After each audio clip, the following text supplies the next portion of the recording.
Bienvenue à ceux qui se lèvent tôt.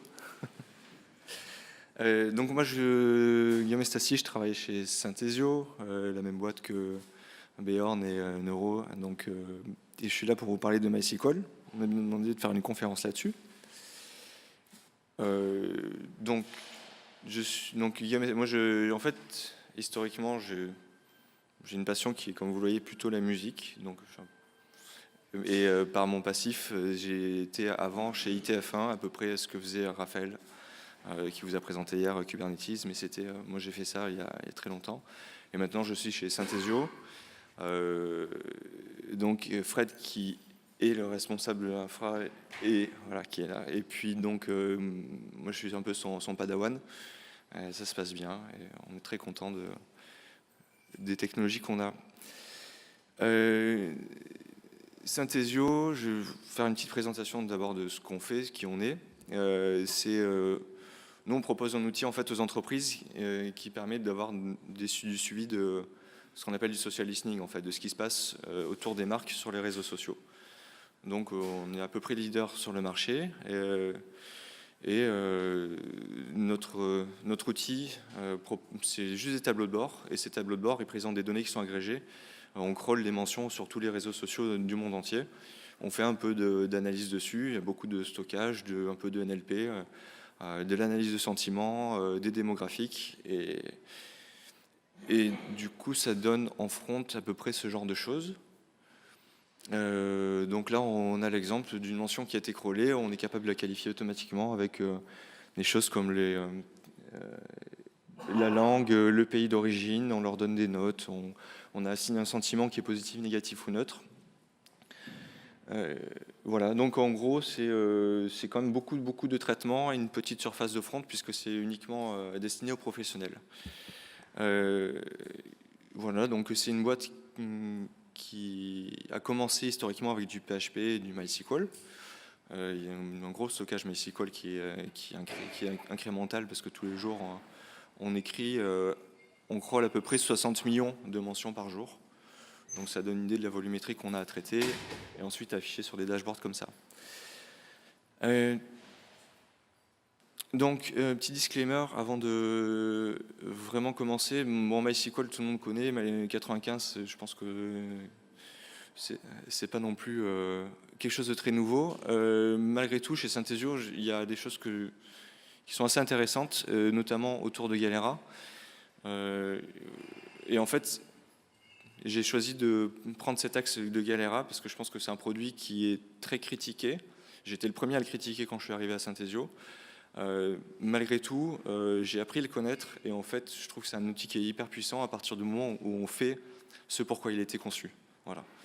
Et donc, à partir du moment où on arrive à bien l'utiliser, c'est quelque chose qui apporte beaucoup de confort en fait dans l'administration de bases de données. En disclaimer aussi, j'ai mis que voilà, le cas que je présente là, c'est quelque chose qui est issu de l'expérience à Synthesio. On a un cas d'utilisation particulier et je pense que chacun a ses propres problématiques et que ce que je vais présenter ne répond pas forcément à toutes les problématiques qu'on peut avoir sur différents workloads en fait. Voilà. Et c'est aussi pour ça que ce que j'ai constaté, c'est que notamment sur du tuning de performance sur MySQL, c'est toujours très difficile de se baser sur des tests génériques qu'on trouve sur Internet pour les appliquer tels quels sur des confs parce que les workloads sont tellement spécifiques que selon l'activité, selon les types de transactions, selon si c'est de la lecture, de l'écriture, tel ou tel type de transaction, c'est impossible d'avoir une recette toute prête. Voilà. Et donc je vais m'arrêter. Je pense que le gros de la présentation, c'est de vous expliquer comment marche Galera, et puis ensuite voir un petit peu qu'est-ce qu'on fait autour de ça en administration. Voilà. Pour vous donner des éléments de contexte autour de nous, la manière dont on a de gérer les clusters. Donc chez nous, pour MySQL Synthesio, ça représente quoi? Donc en fait, stockage historique. On est uniquement sur du Percona, voilà, donc soit en Galera, soit en réplication master-slave classique. InnoDB, 99%, sauf les tables de système. Donc on est plus dans un mode, en fait, on fait le web, on fait pas du web, on fait plus du crawling, donc on a quelques process qui vont surtout qui vont attaquer les bases de données, mais ce n'est pas un grand nombre de clients. C'est des structures qui sont assez simples, parce que finalement, on enregistre des mentions, c'est relativement linéaire, il n'y a pas de GBD très complexe là-dessus, il n'y a pas de système de paiement, il n'y a pas de relations hyper complexes entre les différentes bases de données, globalement.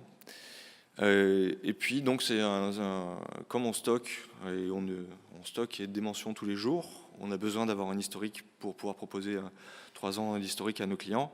On stocke, donc c'est des volumes qui grossissent sans cesse. Et dernier point, c'est une architecture qui est stable depuis 2015 parce qu'en gros, depuis 2015, tout ce qu'on avait besoin de scaler, en fait, le but c'était de scaler ça avec des solutions qui étaient adaptées. Voilà, on a un choix de stockage maintenant qui n'est plus que MySQL, on a le choix entre des Elasticsearch, des HDFS, plein de choses comme ça. Donc le but c'était aussi d'adapter et donc de sortir un peu du tout MySQL pour adapter les architectures avec des solutions plus appropriées. Donc finalement MySQL ça reste un stockage qui est important mais qui n'a pas trop évolué dans l'architecture parce que ce qui a été mis en place ça marche et ça répond aux besoins, donc ça nous suffit. En chiffres, voilà, comme ça vous donne un contexte, 54 machines, 7 Tera de RAM, 380 Tera de stockage. Et ça, c'est tout compris, y compris les sauvegardes, y compris la duplication de données. Vite fait, je voulais vous donner aussi un aperçu des plus gros clusters qu'on a. Donc, je ne vais pas rentrer dans les détails là-dessus, c'est vraiment pour vous donner un aperçu de ce qui est fait. C'est du Percona PX, c'est vous pour donner quelques chiffres en fait. Donc là, c'est un cluster Galera avec un slave derrière, des backups. Vous avez une idée c'est pour vous donner une idée de la charge qu'on peut supporter. Donc il y a ce premier cluster, on a un deuxième cluster qui est plus adressé au front, qui aussi commence à avoir quelques insert updates et quelques questions aussi. Voilà, 8 Tera de données dédupliquées, c'est pas mal. Ça commence à faire sur du Galera. Et le plus gros cluster, c'est celui qui nous sert de cold storage en fait pour toutes nos mentions. On a 26 Tera de données dédupliquées, c'est-à-dire par serveur, on a 26 Tera. On pourra revenir sur celui-là pendant les questions si vous voulez après, mais celui-là c'est du master slave, enfin du master. On n'a pas choisi la solution Galera pour ces volumes-là. Je pense que si la présentation est bien faite, vous devriez réussir un petit peu à comprendre pourquoi. On verra. Voilà, donc moi je vais vous parler de Galera, des principes, de ce que ça fait, de ce que ça ne fait pas, et des différents concepts qui sont inhérents à Galera. Et on finira par un peu de monitoring et 2-3 trucs de performance entre parenthèses. Galera, je parle bien de Galera 3 qui est la dernière version qui est sortie. Il y a quelques différences avec le 2, mais des grosses améliorations de performance. Le principe de Galera, c'est que c'est sur de l'InnoDB, c'est du multimaster qui est synchrone. Et l'avantage, c'est que le provisioning de nodes se fait de manière automatique. Et voilà, donc ce sont des API et des API WSREP, il y a des plugins. Et finalement, c'est une librairie .so qui peut se charger dynamiquement pendant que le cluster tourne, en fait, sur un serveur donné. Ce que c'est pas Galera, et ça je pense que c'est un peu plus intéressant, c'est pas scalable en write, en fait, en écriture. Il ne faut pas se dire qu'on met plus de nœuds, on va pouvoir plus écrire, parce que voilà, c'est de la réplication temps réel. C'est pas distribué puisque chaque nœud contient l'entièreté des données du cluster. Et on va voir aussi que on a besoin d'avoir, puisque c'est des choses qui sont synchrones, on a besoin d'avoir des nœuds qui ont des capacités de traitement qui sont relativement équivalentes. Sinon, ça peut poser des problèmes de synchronisation. Et on va voir aussi que c'est synchrone, mais pas tout à fait. Voilà, il y a quand même un système qui était assez intelligent, mais qui, par défaut, ne garantit pas une synchronisation parfaite entre tous les nœuds. Même s'il y a des options qui permettent cette option-là, WSREC Sync Wait, qui permet en fait de faire attendre un client si une transaction répliquée n'a pas été encore réellement committé sur le node en question. Voilà. Donc nous, on a choisi de travailler avec du Percona uniquement, parce que bon, voilà, Percona, c'est pour la stabilité, les performances, la sécurité que ça apporte. Il y a ce mode PXC Strict Mode qui permet de s'assurer qu'on n'utilise que des fonctionnalités qui sont stables chez Galera. Ça, c'est intéressant et qui apporte pas mal de barrières en fait, dans les fonctionnements et qui sécurise beaucoup l'utilisation du cluster. Voilà, Galera, donc c'est une librairie qui était codée par Codership à la base. Donc le cluster, il est basé sur un système de quorum. Voilà, donc je pense que si on parle de cluster, on parle de quorum, je pense que ça surprend personne. Comme dans tous les quorums, on préfère avoir un nombre de nodes qui est impair. Autour de ça, et puis donc il y a un principe qui permet, le troisième node, il peut être en fait ce qu'on appelle un Galera arbitrator. Si on a envie de déployer un système juste avec 2 master en Galera, on a aussi les moyens mais qu'on veut garder un nombre de machines impaires pour avoir un quorum de cluster et éviter des split brain. On a moyen de rajouter un troisième serveur qui va émuler en fait un serveur Galera. C'est ce qu'on appelle ce Galera arbitrator. Voilà. C'est juste un petit process qui tourne, qui reçoit tout le trafic de réplication et qui se contente de dire oui, tout va bien, tout va bien, tout va bien. Et l'avantage, c'est que du coup, ça consomme très peu de ressources, ça consomme peu de bande passante en termes sur la réplication. Et donc, ouais, c'est un composant. J'ai mis ça en place. On met ça en place et j'aime bien ce principe en fait d'avoir du master avec du Galera plutôt que simplement du MySQL sur des petits clusters, ça fait sens. Et ça apporte pas mal de choses sur la maintenance au quotidien, on va le voir plus tard. Voilà. Donc, ensuite, pour revenir plus sur le cœur de Galera, c'est du multimaster. C'est vraiment une couche qui est à part de la réplication MySQL. Ça n'utilise pas, comme la réplication classique, ça n'utilise pas une connexion directement sur les slaves ou sur les masters ou quoi que ce soit. Il y a des threads de communication qui sont spécifiques, qui communiquent sur des ports spécifiques. Donc c'est un plugin qui est à part du moteur en soi. Ça se base sur les logs binaires aussi, même s'il n'y a pas besoin de les activer, c'est quelque chose qui... vous allez comprendre pourquoi après. Et il y a un truc qui est super intéressant, c'est la parallélisation aussi. MySQL 5.6 et 5.7 ont apporté pas mal de choses sur l'efficacité de la parallélisation. Mais alors là, il est encore plus efficace que même ce que peut faire MySQL 5.7. Nous, c'est ce qu'on a trouvé. On peut vraiment, ça c'est vraiment un levier important de performance. Et la base de cette réplication Galera, c'est que la réplication se fait au niveau du commit. Donc en fin de transaction. Ce qui peut paraître un peu surprenant au niveau de InnoDB. Parce que traditionnellement, InnoDB, les transactions sont vérifiées quand on ouvre une transaction. Là, on va voir que tous les cas de failure sont plutôt gérés au niveau de la fin de la transaction. Donc c'est bien répliqué au commit. Quand il y a plusieurs commits qui sont dans la chaîne de réplication et qui touchent exactement aux mêmes données, c'est le premier qui gagne. Il y a un truc qui est le principe de base de Galera, c'est que c'est un two-phase commit. C'est qu'il y a d'abord une phase de certification entre tous les nodes et ensuite le commit est vraiment physiquement appliqué sur les nodes. Donc la première phase la plus importante, c'est cette phase de certification qui garantit que l'intégralité des nodes va pouvoir appliquer la transaction qui a été initiée sans qu'il y ait de soucis. Donc comment ça se passe? J'ai fait un petit schéma, je vous l'explique. Il y a les explications écrites après, mais je vais vous le décrire vite fait. Donc la transaction se passe sur un premier node. Au moment où le commit est effectué, il y a le principe d'un write set qui est créé. C'est un objet qui va contenir les événements de binlog de modification de la structure qui va être impactée.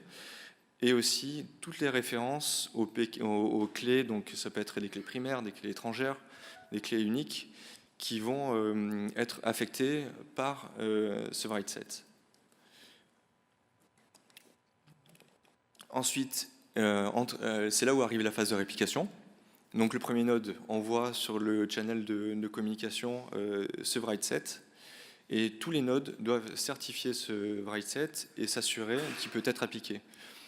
Donc chacun donne sa réponse, et en fait à partir du moment où le node qui a reçu la transaction peut certifier et a reçu toutes les certifications, il valide le commit ou il invalide, et ensuite il envoie la réponse au client. Donc, ce qui se passe, c'est que sur les autres nodes, qu'est-ce qui se passe sur les autres nodes? Du coup, eux, ils ont validé qu'ils pouvaient appliquer la certification, ils ont certifié qu'ils pouvaient appliquer la transaction, ils le mettent dans une chaîne de traitement, et c'est appliqué et commité de manière asynchrone, en fonction des vitesses de traitement de chaque nœud. Voilà, donc c'est là où on voit qu'il peut y avoir un décalage en fait entre les nœuds, même si ce décalage est limité par certains paramètres qu'on peut voir ensuite. Voilà. Est-ce que ça vous paraît à peu près clair? Oui, très bien. Donc ça, c'est ce que j'ai à peu près expliqué. Et le paramètre WSREP Local Receive Queue qui permet d'avoir un suivi des réplications qui sont en attente de traitement sur chaque nœud. Donc, qu'est-ce que c'est cette fameuse certification? Comment ça marche? Cette certification, donc, elle assure que le write set peut être bien appliqué sur chaque nœud, justement grâce à cette référence. Il y a les binlogs, mais c'est surtout par rapport aux clés qui sont référencées dans le write set qui va réussir à expliquer et à confronter les... En gros, il va vérifier dans l'ensemble des write sets qui sont en attente d'écriture s'il peut y avoir des conflits en fait. S'il y a plusieurs write sets qui vont toucher aux mêmes clés, forcément le dernier qui arrive il va se faire jeter parce qu'on ne peut pas garantir l'ordre et le résultat final de la transaction. Il y a un autre truc aussi qu'il faut savoir avec Galera, du coup, pour garantir que la réplication se fait bien et que les nodes sont bien dans le même état. Qu'est-ce qui se passe si un node qui reçoit la réplication, il y a un client local qui vient commencer une transaction sur une table T, et en même temps, il y a une transaction de réplication qui arrive et qui veut toucher cette même table T. Mais forcément, il faut qu'il y en ait un qui gagne, et c'est forcément la réplication qui a raison. Donc ça veut dire que dans ces cas-là, la réplication kill la transaction qui avait été initiée par le client local. Et c'est ce qu'on retrouve, on a des compteurs là-dessus, qui sont les WSREP Local Start Failure et BF Aborts, qui sont des variantes à peu près de la même chose pour dire... en gros, le client s'est pris un refus de la transaction, cette transaction a été killée, il s'est pris un deadlock. Voilà. Et donc, un peu en corollaire de ça, on se dit qu'il vaut mieux avoir des transactions qui sont relativement courtes et concises, parce que plus la transaction est longue, plus il y a de la chance d'avoir des conflits. Un deuxième corollaire que je n'ai pas marqué aussi, mais qui fait partie de la manière dont on doit concevoir un cluster Galera, on voit bien que du coup c'est très mauvais d'avoir, même si on est en multi-master, il ne faut surtout pas que tous les masters aient des clients qui tapent en insert ou en update sur les mêmes tables. Parce qu'on va forcément aboutir à des problèmes de réplication, et ça peut que ne pas marcher en fait, c'est très déconseillé. Voilà. Ensuite,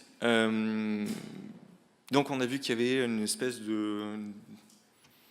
de réplication qui était synchrone, mais pas vraiment, parce qu'il y a quand même une file d'attente au cas où il y a du lag sur certains nodes, il peut y avoir du lag pour différentes raisons. Ce qu'il faut voir, c'est que donc, la réplication traditionnelle MySQL, qu'est-ce qu'on a comme indication? On a une indication de lag en nombre de secondes en fait. Et ensuite, c'est ce lag avec le save status, et on voit ce lag qui augmente ou qui baisse. Mais on sait qu'au mieux, on peut avoir 0 seconde de lag. On ne sait pas trop en nombre de transactions ce que ça veut dire, mais on sait qu'on est 0 seconde de lag. Bon, c'est pas mal. Galera, l'avantage, c'est qu'il parle en nombre de transactions. Donc ça, c'est déjà plus parlant pour gérer une base de données. Et ce qui garantit, lui, c'est qu'au pire, on a un certain lag au niveau du cluster. Et ce lag, c'est nous qui le définissons. C'est le premier paramètre là-haut, c'est la limite là, qui est indiquée à 10 000. Et donc, qu'est-ce qui se passe? C'est qu'il y a ce qu'on appelle du flow control qui peut être initié, c'est-à-dire si un node est vraiment trop à la ramasse, s'il arrive à cette limite-là de transactions non appliquées, il va balancer un signal sur le channel de communication de la réplication, il va dire à tout le monde arrêtez, moi je ne peux plus suivre, laissez-moi le temps de digérer un peu tout ce que vous m'avez balancé. Donc ça, c'est un truc super important, c'est le truc qui est le plus gênant chez Galera, c'est quand on a un cluster qui a un node qui rame et qui balance du flow control, ça veut dire que toute l'activité en write s'arrête sur le cluster. Ça peut être problématique. Voilà. Voilà. Et donc après, il y a des petits ajustements qui peuvent être faits juste au niveau de la configuration. C'est-à-dire que le deuxième paramètre, c'est un facteur. En fait, ça permet d'avoir un threshold en fait, de déclenchement. Et ça permet de ne pas se dire qu'on va osciller autour de, ici, 10 000, entre le moment où le cluster peut prendre des writes ou pas. C'est-à-dire qu'on lui dit, bah, t'attends d'avoir à peu près 80% de la limite supérieure pour pouvoir reprendre une activité normale. Et le dernier paramètre, le FC Master Slave, qui a un nom assez présomptueux, mais finalement qui n'est pas du tout parlant, parce que ça permet juste d'ajuster dynamiquement cette limite en fonction du nombre de nodes qui sont dans le cluster. Puisqu'on a vu que finalement, plus il y a de nodes, plus potentiellement on peut avoir de lag le temps que tout le monde balance sa certification. Donc là, ça permet de l'ajuster, mais globalement, sur ce genre de cluster Galera, on n'est pas sur des gros volumes dans le nombre de machines. On ne fait pas de l'autoscaling, c'est plutôt des choses qui sont, dans les cas d'utilisation que j'ai vus, qui sont très stables. Donc franchement, ça sert à rien. Du coup, on met le paramètre AES. Voilà. Petite subtilité. Voilà, donc ça c'est le fonctionnement de la réplication. Est-ce que vous avez des questions ou pas là-dessus? Est-ce que vous êtes assez réveillé pour poser des questions là-dessus?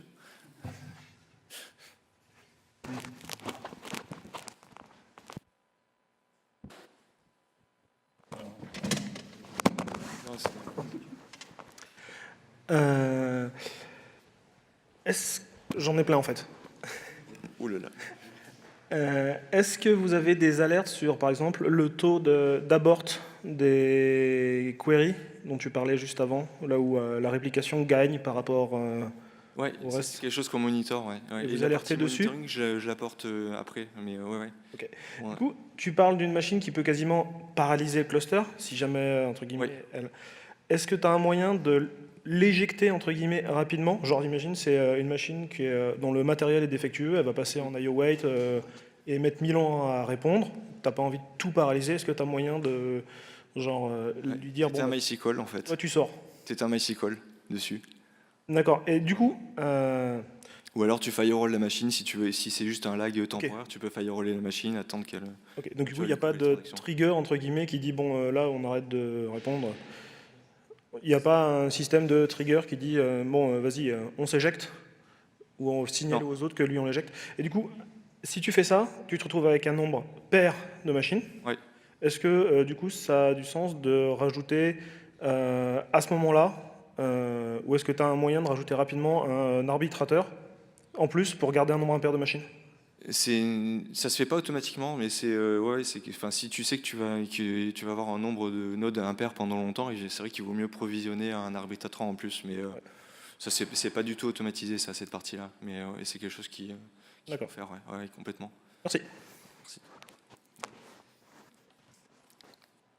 Et du coup, c'est une bonne question parce que du coup, on passe au provisioning de nodes. Et en fait, pourquoi je dis qu'il faut couper MySQL? Parce que c'est la grande force de Galera, c'est que comme les données sont répliquées,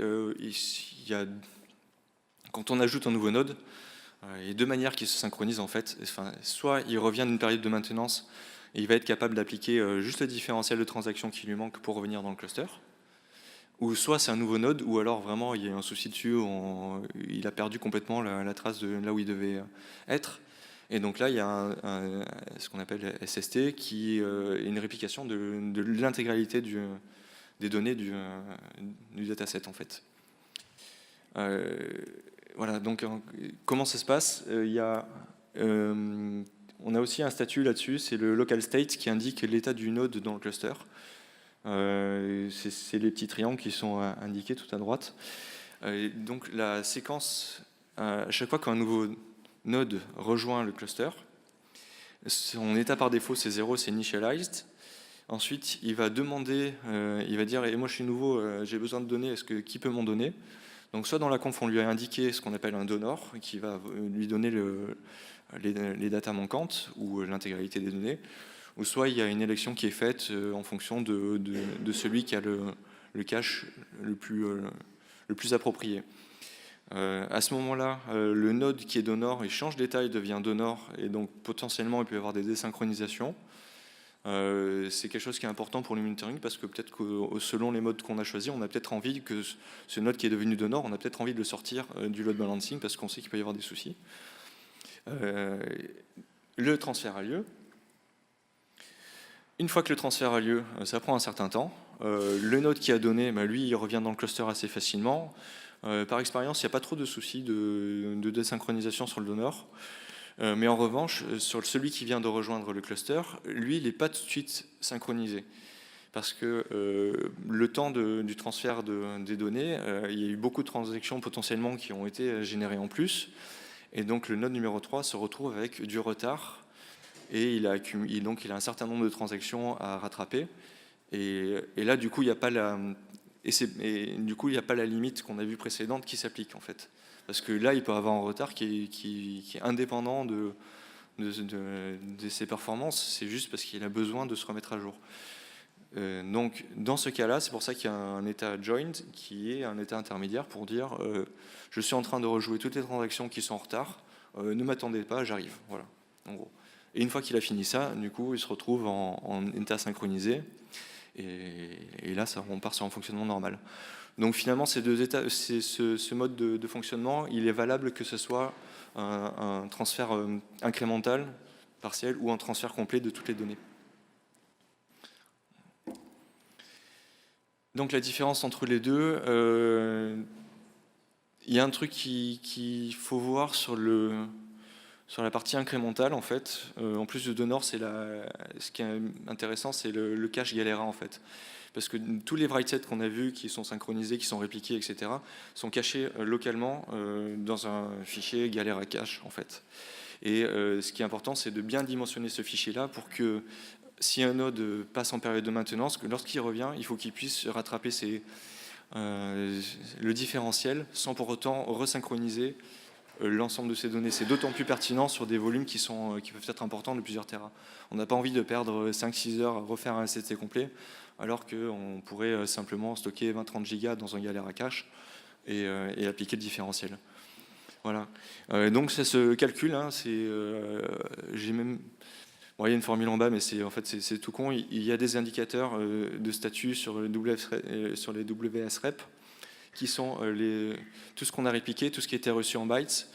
Il suffit de voir à quelle vitesse on écrit la réplication et puis de dimensionner le cache en fonction du temps de downtime qu'on estime à peu près acceptable pour une maintenance. Donc ça dépend vraiment des volumes d'écriture concrètement. Mais ça, c'est important pour éviter de perdre du temps à faire des SST. Et donc le SST, c'est le transfert complet du dataset.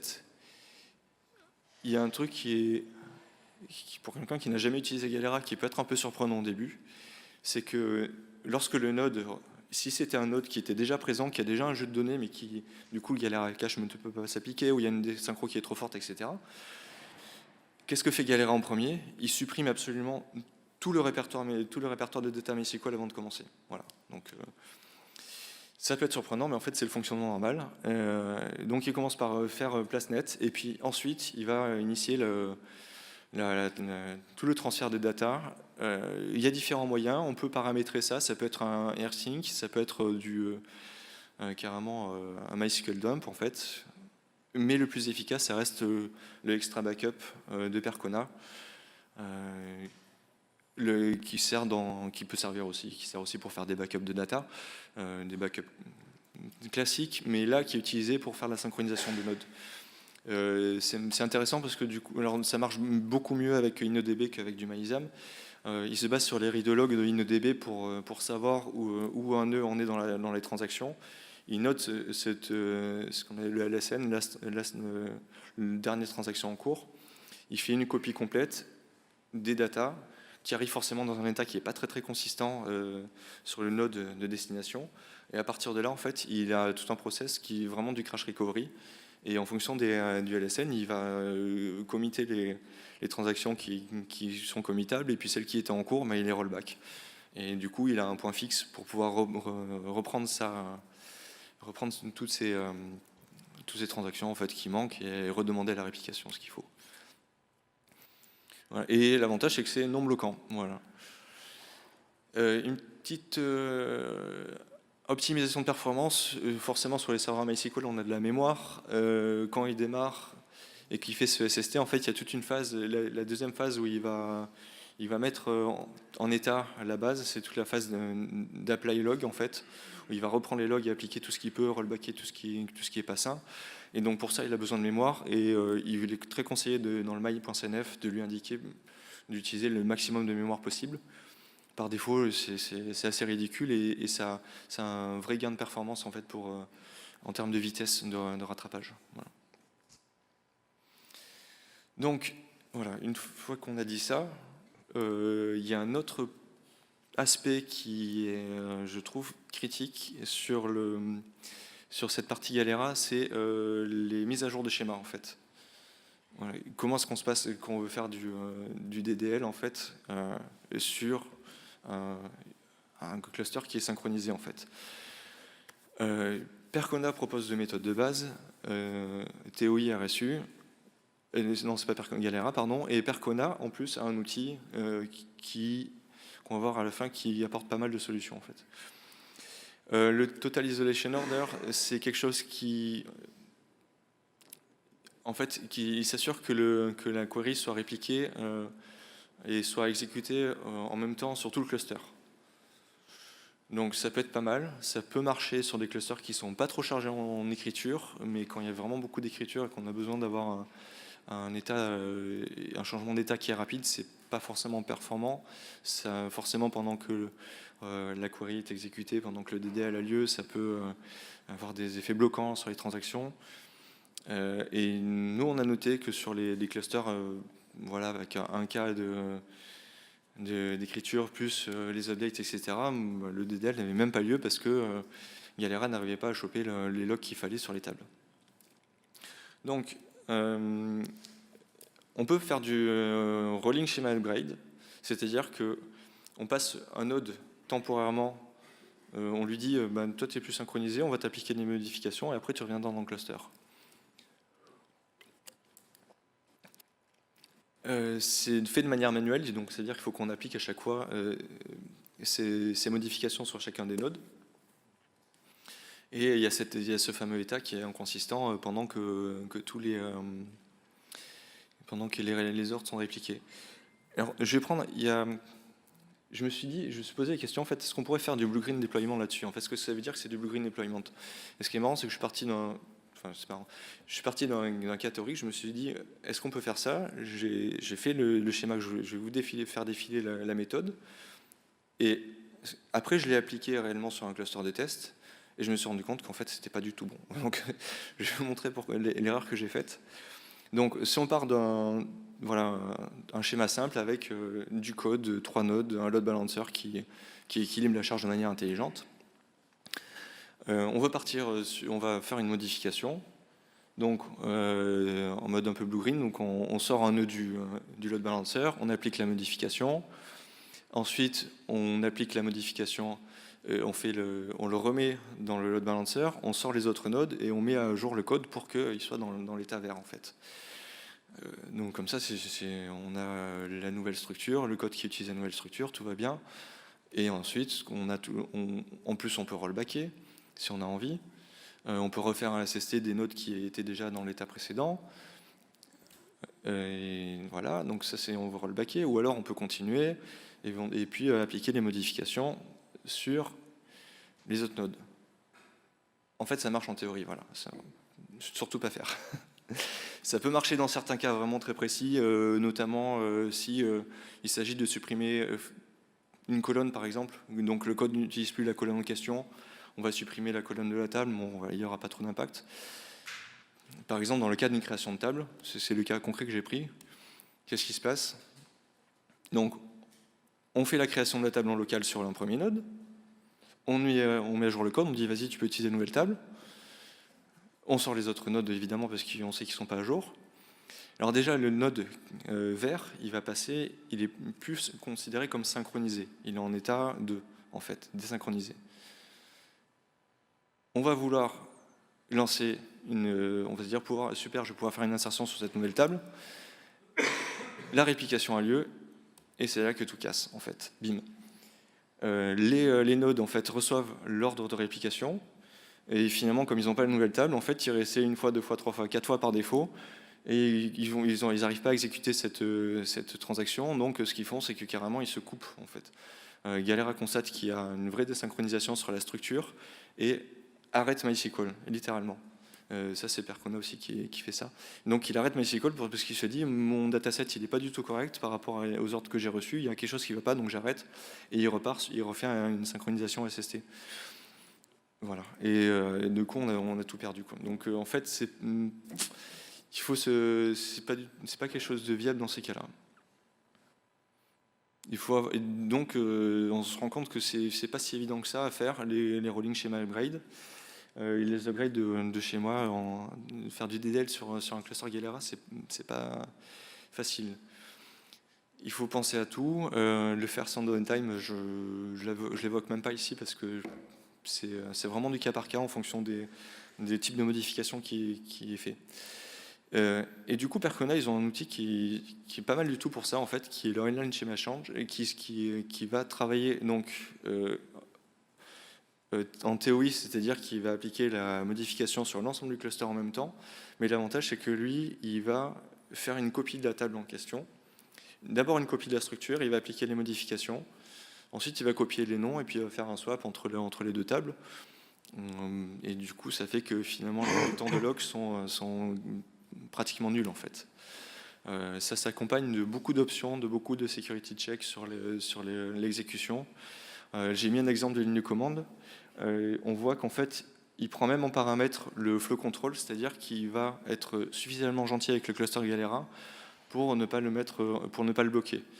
On peut lui donner un pourcentage de flow control maximum, et quand il a atteint ce pourcentage-là, il va se mettre en pause, il va attendre que le cluster respire un petit peu, il va reprendre. Voilà. Donc ça peut donner, c'est une sortie d'exécution d'un truc assez simple, ça peut donner ça en fait. Voilà, il crée les triggers, il s'occupe de tout, il analyse les tables, il fait le swap, et il efface l'ancienne table par défaut, il peut aussi la garder. Donc ça, c'est un outil qui répond. Donc globalement, les changements de schéma, c'est quelque chose qui est relativement complexe à envisager par rapport à une simple réplication. Moi, je conseille d'éviter tant que possible les changements incompatibles, genre les changements de type de colonne. Bon, c'est un conseil général, mais qui est d'autant plus vrai sur des clusters Galera. Si possible, essayer de ne pas trop faire de modifications en même temps pour faire des modifications incrémentales sur la partie sur les DDL, et garder les schémas le plus simple possible, tant que possible. Voilà. Est-ce que tout va bien jusque-là? Ah, petite question. C'est là-bas. 10 minutes. Oui. Donc, le load balancing, c'est quelque chose qui est indispensable pour Galera. Chez Synthesio, on a pour l'instant pris du HAProxy, en fait, tout bêtement. HAProxy, on fait des connexions, forcément c'est des connexions TCP, donc ça marche plutôt bien.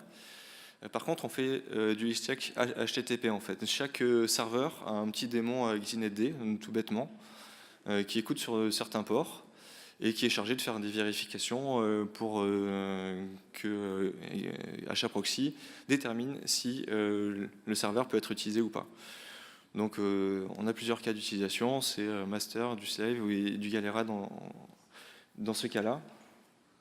J'ai noté, on s'est basé sur des scripts qui sont sur GitHub en fait, qui marchent plutôt pas mal.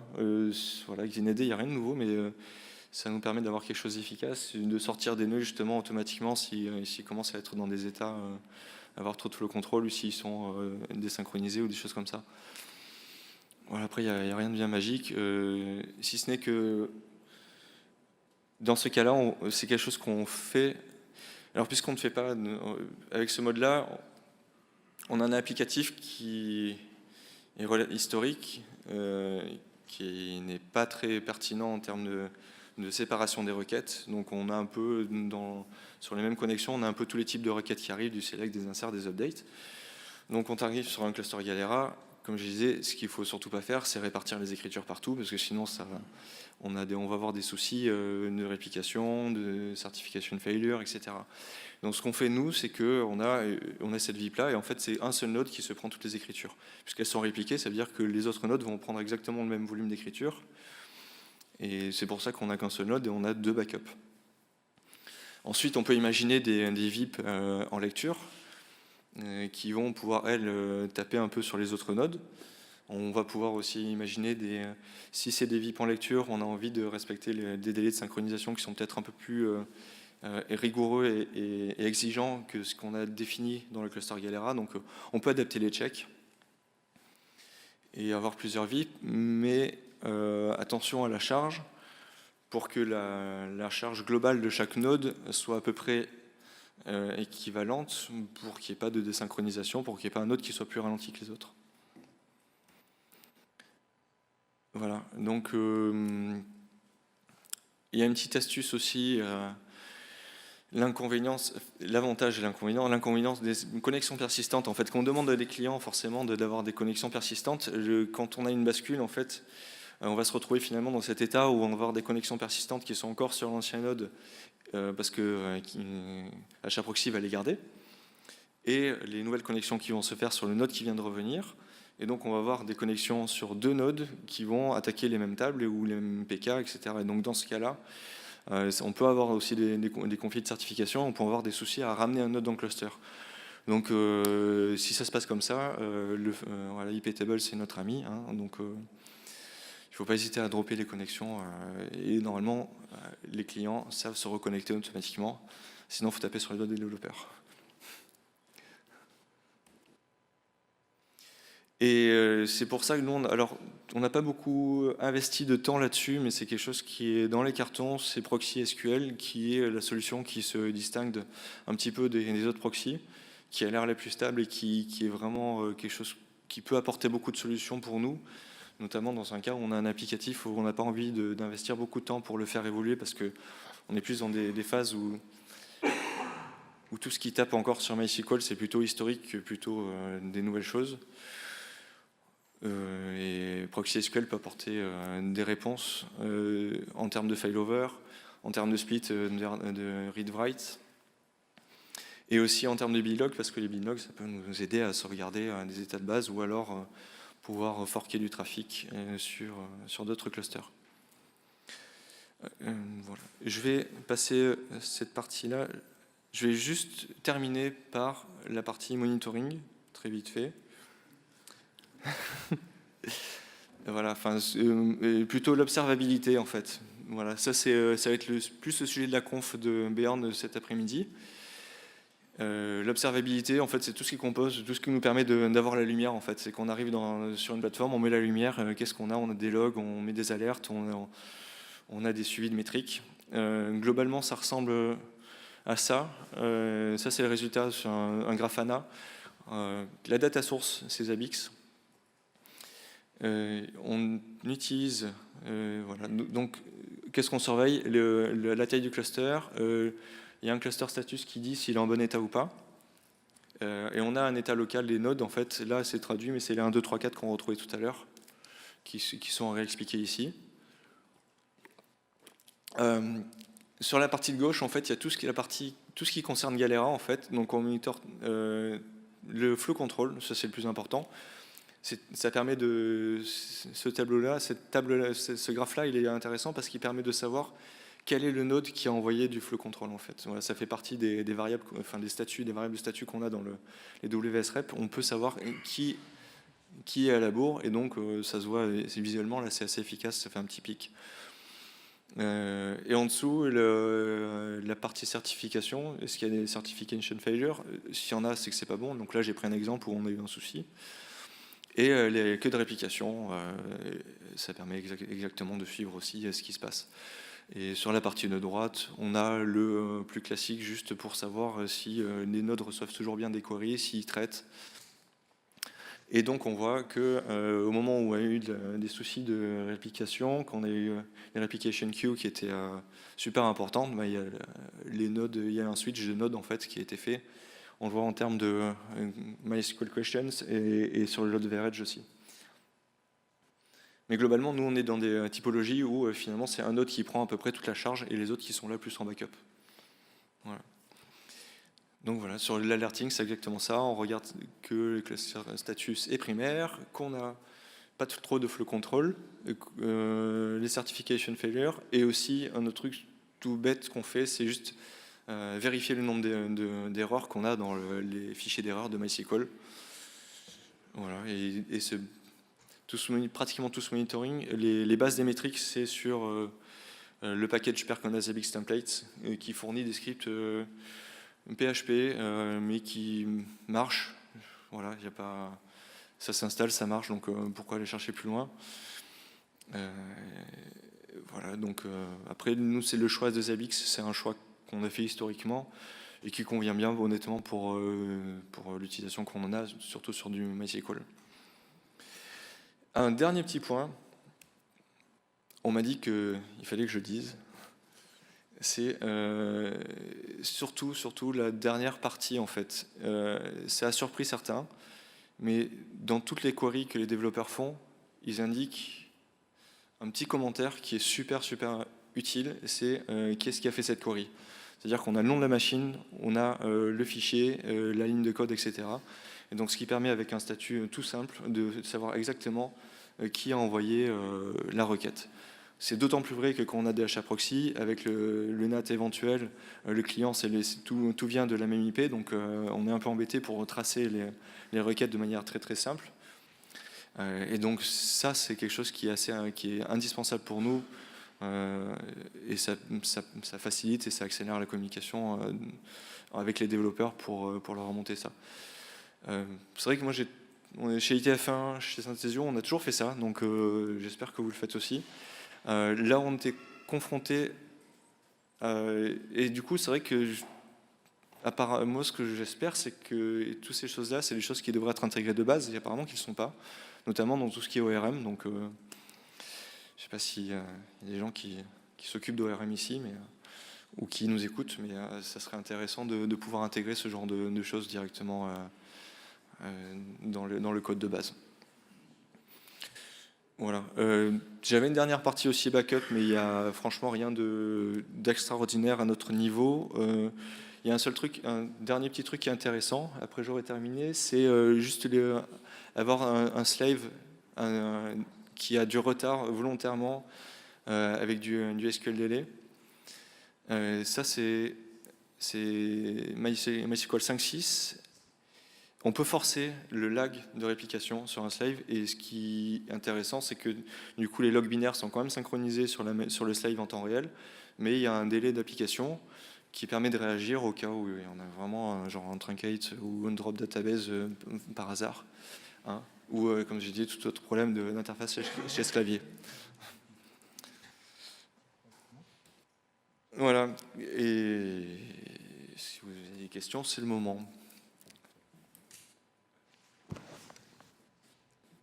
Si personne en a, moi j'en ai. Ah, si, il y en a une devant aussi. Mais tu peux commencer.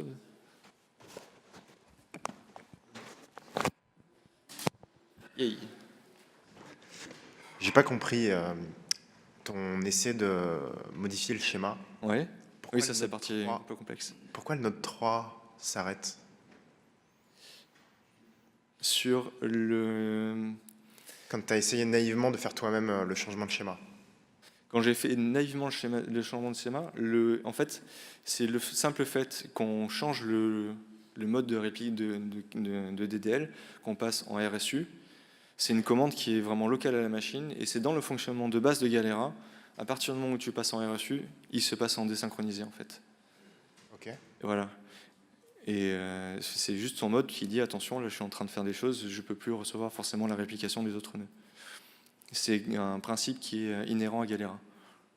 D'accord. Voilà.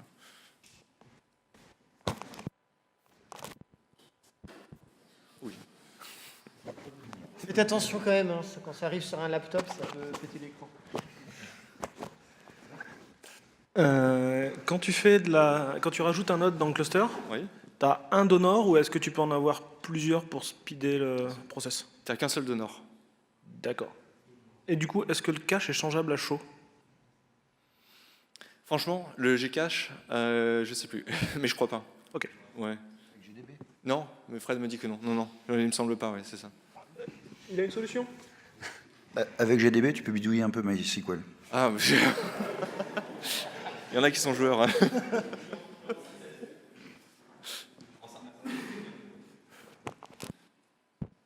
Alors, le Gcache n'est pas changeable à chaud.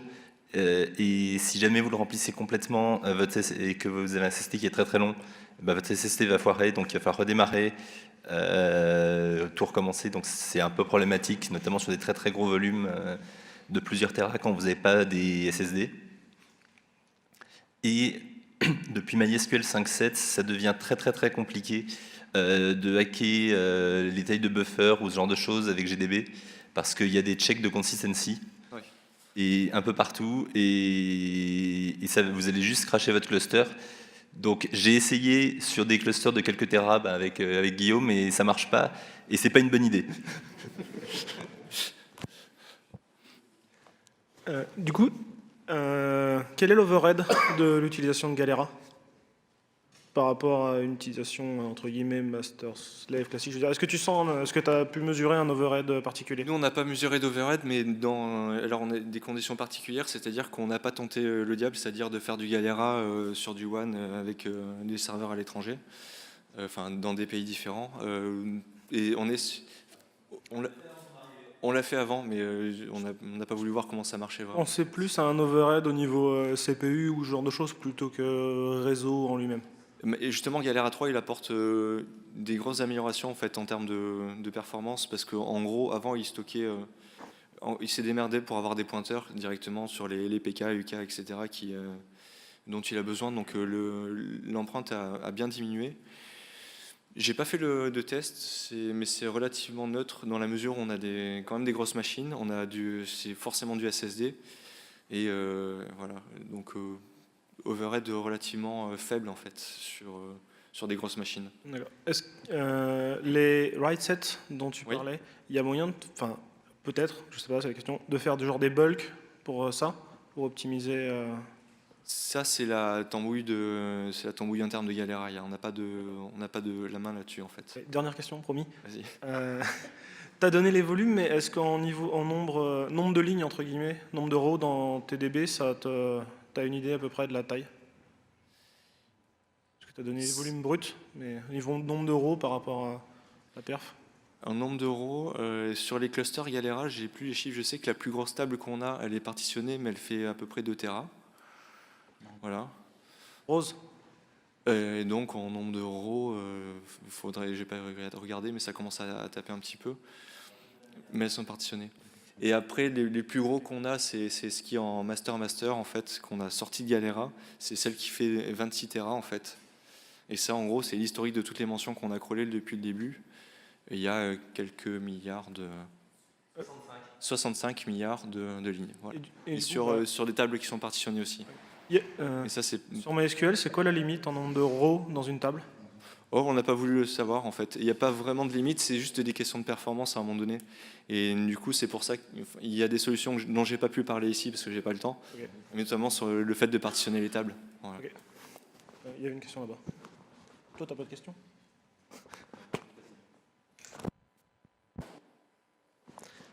Alors, l'architecture, elle est vraiment énorme, et je suppose qu'il faut aussi des gens pour gérer cette architecture, des gens qui sont très bons sur MySQL.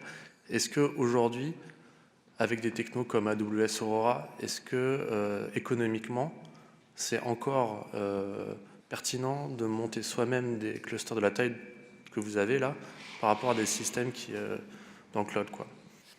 Alors c'est pertinent, une bonne question. Nous, on a ça aussi parce qu'on a, pratiquement que du bare metal en fait, en termes d'infra. On n'est pas du tout sur on a un petit peu de Virtu VMware, mais on n'a pas du tout d'AWS et des choses comme ça. On a besoin de perf, du coup on a besoin de CPU, on a besoin de stockage. Donc passer sur de AWS, c'était pas quelque chose qui était pertinent pour nous. Sur l'administration, c'est malgré tout, en fait, ce que je vous ai donné, j'ai essayé de donner des règles de base pour bien utiliser Galera. À partir du moment où c'est utilisé de manière assez saine, l'administration elle est relativement simplifiée.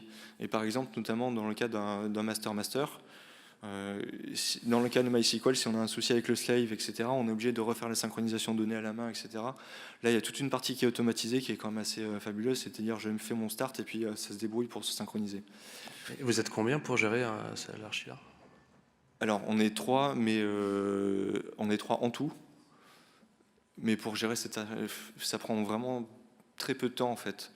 Le plus de temps qu'on passe, notamment, c'est soit les évolutions de version de MySQL, ou soit les serveurs deviennent trop petits, on a besoin de changer de machine, mais c'est des opérations qui sont...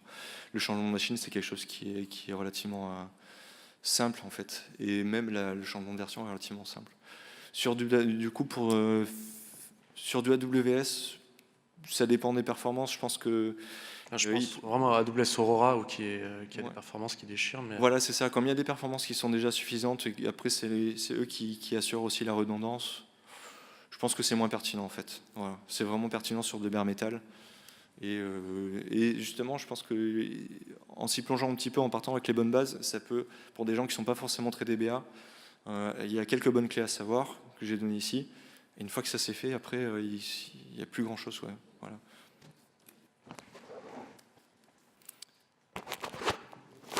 Allez, bon, dernière question. Ouais, juste, est-ce que vous comptez essayer de migrer vers MariaDB ou est-ce que vous n'avez aucun intérêt à le faire? Nous, stratégiquement, on n'a aucun intérêt à le faire parce que MySQL, déjà, c'est pas quelque chose sur lequel on va beaucoup changer. Enfin, on n'a pas envie de changer de technologie, d'investir du temps sur ces changements-là. Et Percona, elle nous apporte, surtout sur le niveau du cluster MySQL, il y a quand même des features qui sont intéressantes. Et alors, on ne le fait plus maintenant, mais historiquement, on avait aussi pris Percona pour le support qu'ils apportaient. Même si, à l'époque, ils avaient refusé d'intervenir sur le plus gros cluster qu'on avait, parce que ils avaient eu peur quand ils avaient vu les volumes qu'on avait, en fait. Donc, mais donc, non, c'est pas envisagé. Mais merci beaucoup.